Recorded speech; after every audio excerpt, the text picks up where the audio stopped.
bahagi na ng araw-araw nating pamumuhay ang mga sasakyan.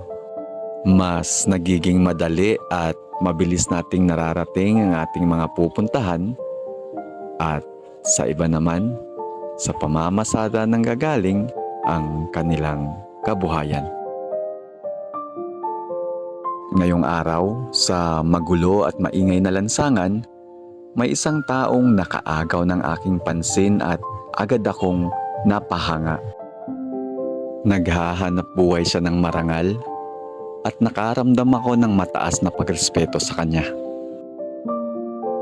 Na may kulang man sa kanya sa mata ng iba, pinatunayan niyang kailanman hindi naging hadlang ang kawalan ng mga paa.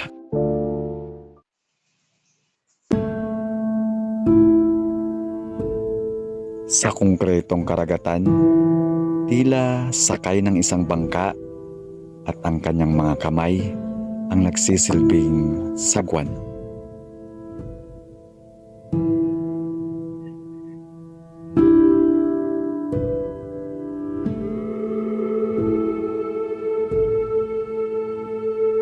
Habang ako'y nakasunod, hingal na at halos hindi ko siya mahabol, nakakatuwang makita na sa tulong ng munti niyang sasakyan ay isang patunayan na hindi nga hadlang ang kapansanan.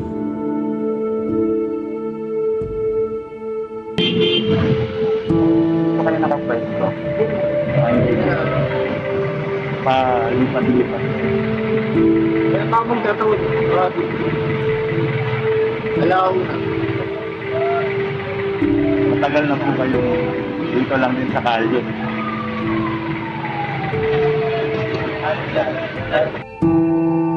Siya si Kuya Nino. Hindi ko alam ang eksaktong tawag sa ganyang kondisyon, pero siguro isang genetic defect kaya ipinanganak siyang walang mga paa o putol ang bansag naman ng iba.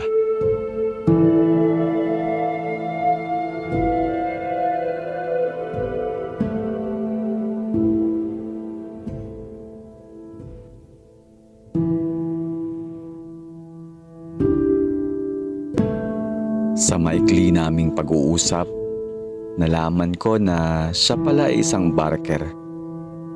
Sa mga hindi pamilyar sa isang barker, sila yung mga tagatawag ng mga pasahero. Sa maghapon, palipat-lipat daw siya ng pwesto at kumikita ng barya-barya kahit papano.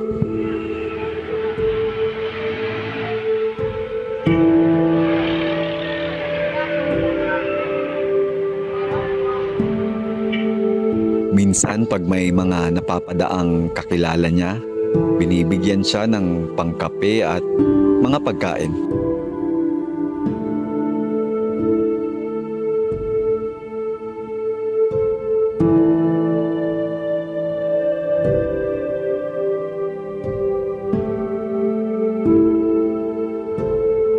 Diyan ka namin sa Pilipinas. Sige po, thank you po.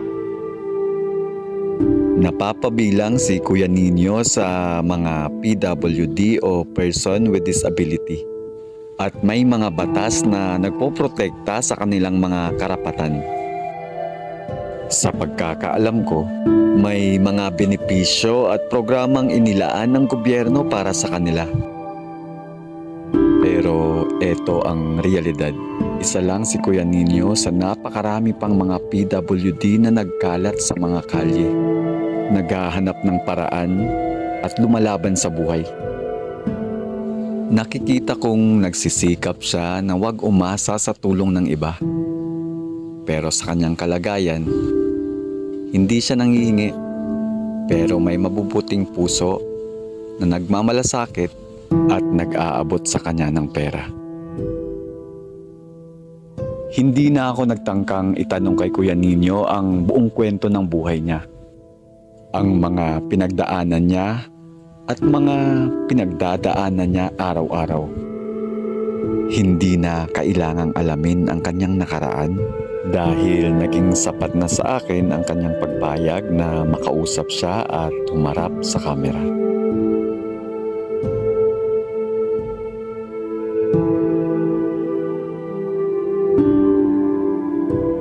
Matitibay na mga paa at binti, malalakas na mga kamay at mga braso. Isang biyaya ang isilang na nakakakita, nakakapaglakad, nakakarinig, at nakakapagsalita. Kaya sa mga kapatid nating may mga kapansanan, iwasan natin ang maging mapangusga. Iparamdam natin sa kanila ang pagtanggap na bahagi at may puwang din sila sa ating lipunan. Hindi awa o simpatya ang hinihingi nila, kundi pag-iintindi at pantay na pagtrato.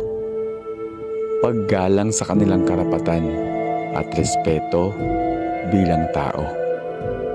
Hindi porket bulag, bingi, pipe, o putol ay magiging mababa na ang pagtingin natin sa kanila.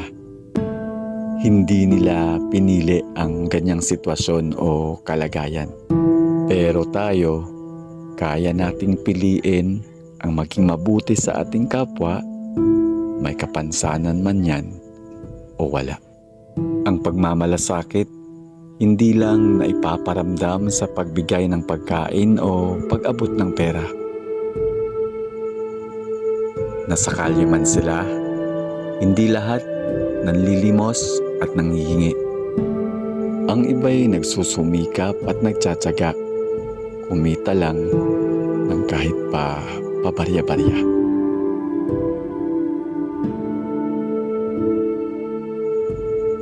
Alam kong bata pa lang, naging kakambal na nila ang pagtawanan at makutya. Kaya kahit papabiro, kung wala ka nilang sasabihing maganda, mabuting manahimik na lang dahil nakakasakit ito ng palihim sa mga tulad nila.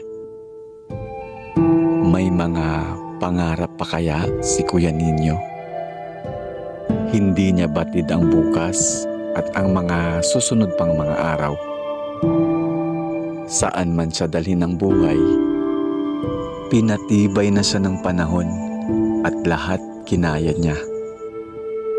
Kailangan niyang magpatuloy dahil wala namang pagpipilian. Naghahanap buhay siya sa marangal na paraan at sa kung ano lang ang kaya niya. Ang mahalaga, wala siyang naaagrabyadong tao at napiperwisyong iba.